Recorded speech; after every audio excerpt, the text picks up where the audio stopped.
इस वक्त हमारे साथ हैं केंद्रीय मंत्री और बंगाल बीजेपी अध्यक्ष सुकांता मजूमदार जी। सर, जिस तरह की घटना बंगाल में आई है इसमें काफी लैप्सेस भी निकल के सामने आए हैं।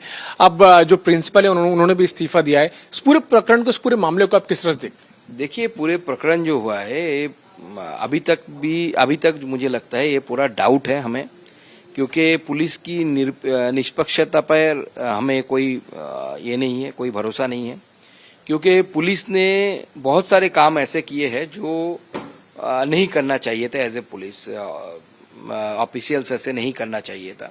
एक तो पहले पुलिस ने गार्जियन को फोन करके बताया कि your daughter has committed suicide, तो इसको सुसाइड बोल रहे थे। अब बोल रहे हैं कि मर्डर है।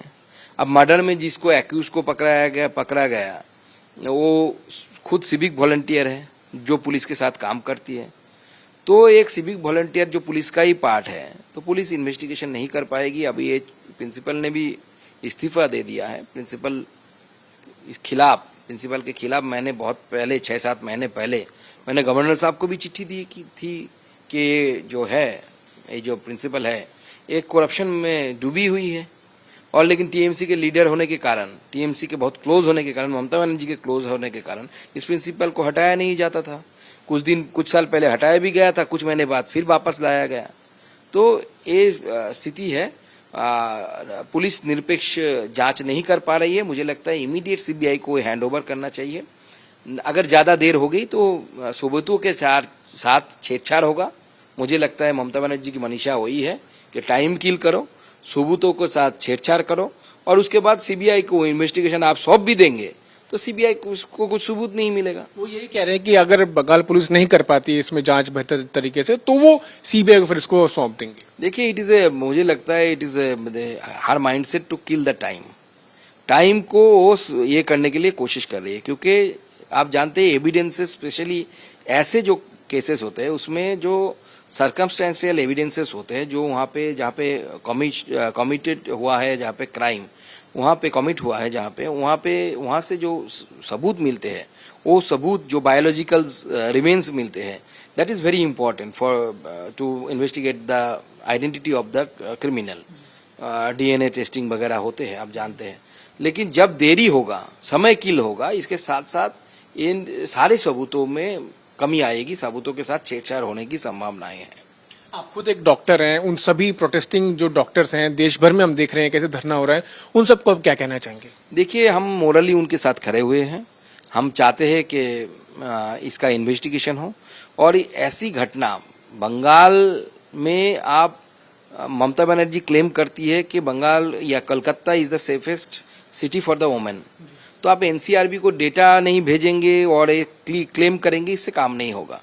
एक के बाद एक घटना पश्चिम बंगाल में घट रही है और इस बार तो कलकत्ता में, हमारे कैपिटल में, और उसके अंदर सरकारी प्रेमिसेस के अंदर आरजी कर जहां पे है वो कलकत्ता का मेन पार्ट है, हार्ट ऑफ द कलकत्ता जिसे बोलते हैं। वहां पे एक सरकारी प्रेमिसेस में एक सरकारी डॉक्टर ऑन ड्यूटी रहते हुए घटना घट गई।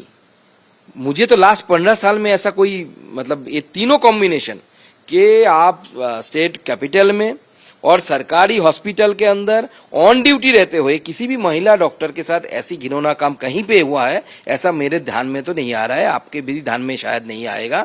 और ये बहुत हीनियस क्राइम है और इसके खिलाफ हमें सब मिलकर, मैं तो पहले भी बोल चुका हूं कि सीबीआई इंक्वायरी होनी चाहिए। मैं सारे स्टूडेंट, डॉक्टर्स नहीं, सारे स्टूडेंट्स को रास्ते पे उतरने के लिए मैं बोल रहा हूं कि उतरना चाहिए। सरकार के खिलाफ हमें आवाज बढ़ानी चाहिए और आने वाले कल से, मतलब टुमारो से, हम वहाँ पे डेमोन्स्ट्रेशन भी शुरू कर रहे हैं, demand for the CBI pro. आप धरने की बात कर रहे हैं, एक आखिरी प्रश्न मिलूंगा। आपको लगता है कि वहाँ पे जो लोग इसमें संलिप्त रहे, जिनका नाम भी आया, वो उनको पॉलिटिकल पेट्रोनेज जो है वो मिल रहा है? नहीं, वो तो आ रहा है। जो सिविक वॉलंटियर को पकड़ा गया, बहुत सारे लोगों का बोलना है कि मेन एक्यूज नहीं है, और भी लोग थे। जिस तरीके से कॉलर बोन के ब्रेकेज आया है, मीडिया से जो हमें न्यूज मिल रहा है कि more than 1 semen samples have been recovered from that area, which is also clearly saying that the involvement of more than 1 people. ऐसे मीडिया से आ रहा है। पुलिस तो मम है, कुछ नहीं बोल रही है। पुलिस चुप है। और जिस बंदे को पकड़ा भी गया वो वहां पे थाने में ड्यूटी नहीं था, तो वहां पे क्या कर रहा था बेरोक टोक? क्यों अलाउ किया गया उसको अंदर घुसने के लिए? तो उसमें भी आ रहा है कि ममता बनर्जी ने जो पुलिस वेलफेयर सोसाइटी बोल के एक सोसाइटी बनाया है और जिसके द्वारा सारा पुलिस का कंट्रोल ममता बनर्जी करती है, किसका ट्रांसफर किधर होगा, मलाई गद्दार पोस्टिंग किसे मिलेगी, इसमें ये बड़े नेता थे सिविक वॉलंटियर, इसके लिए उसका दबदबा था, पुलिस भी डरते थे उनसे।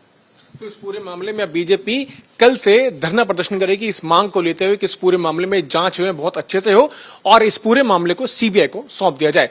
कैमरामैन अनुराग साथ में पीयूष मिश्रा, दिल्ली आज तक।